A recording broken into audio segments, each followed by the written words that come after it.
2 Kings chapter 25. So on January 15, during the 9th year of Zedekiah's reign, King Nebuchadnezzar of Babylon led his entire army against Jerusalem.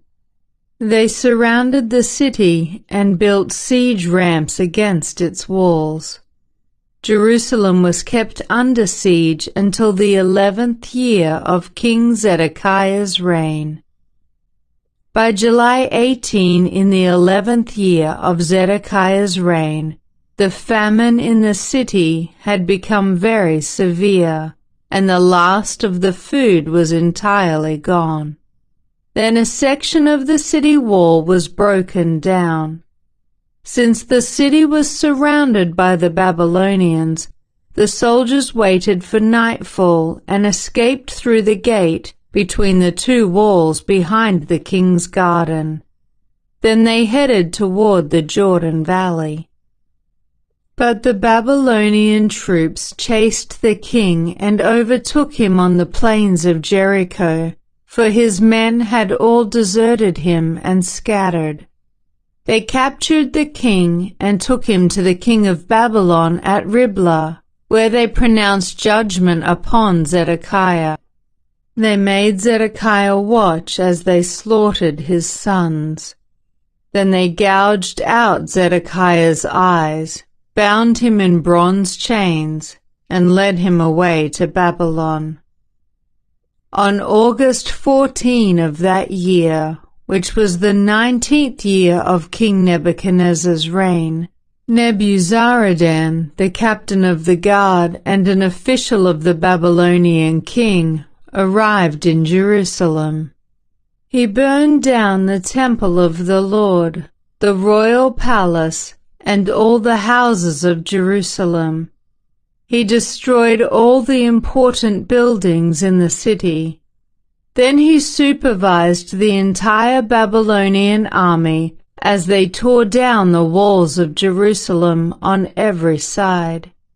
Then Nebuzaradan, the captain of the guard, took as exiles the rest of the people who remained in the city, the defectors who had declared their allegiance to the king of Babylon, and the rest of the population.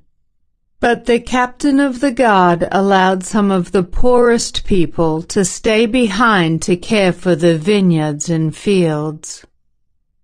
The Babylonians broke up the bronze pillars in front of the Lord's temple, the bronze water carts, and the great bronze basin called the sea, and they carried all the bronze away to Babylon.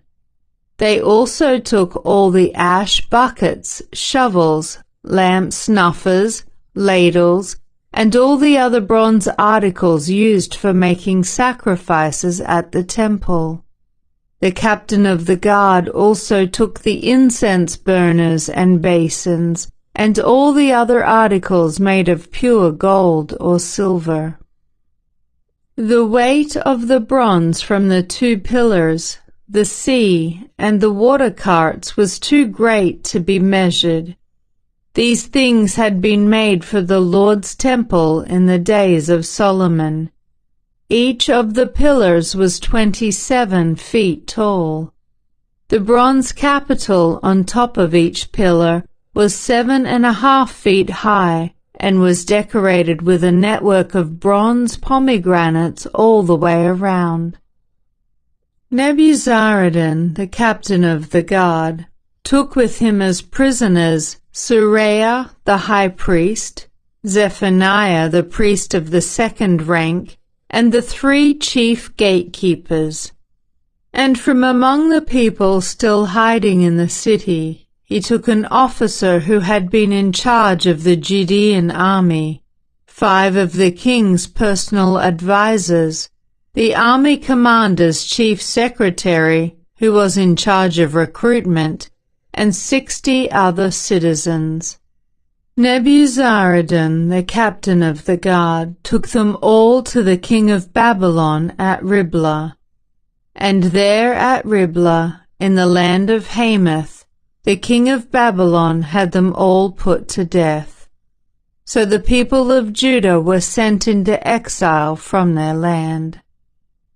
Then King Nebuchadnezzar appointed Gedaliah, son of Ahikam and grandson of Shaphan, as governor over the people he had left in Judah.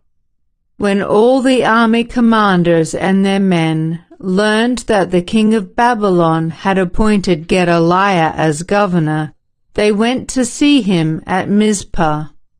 These included Ishmael, son of Nethaniah, Johanan, son of Kareah, Seraiah, son of Tanumith the Netophathite, Jezaniah, son of the Maacathite, and all their men. Gedaliah vowed to them that the Babylonian officials meant them no harm. "Don't be afraid of them. Live in the land and serve the king of Babylon, and all will go well for you," he promised.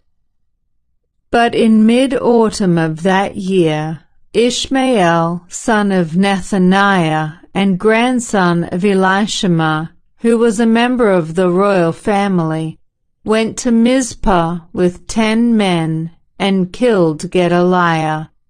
He also killed all the Judeans and Babylonians who were with him at Mizpah. Then all the people of Judah, from the least to the greatest, as well as the army commanders, fled in panic to Egypt, for they were afraid of what the Babylonians would do to them. In the 37th year of the exile of King Jehoiachin of Judah, Evil-Merodach ascended to the Babylonian throne.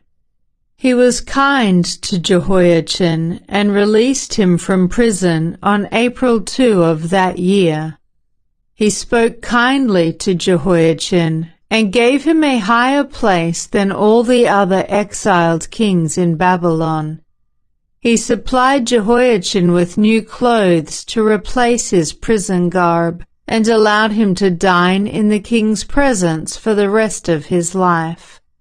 So the king gave him a regular food allowance as long as he lived.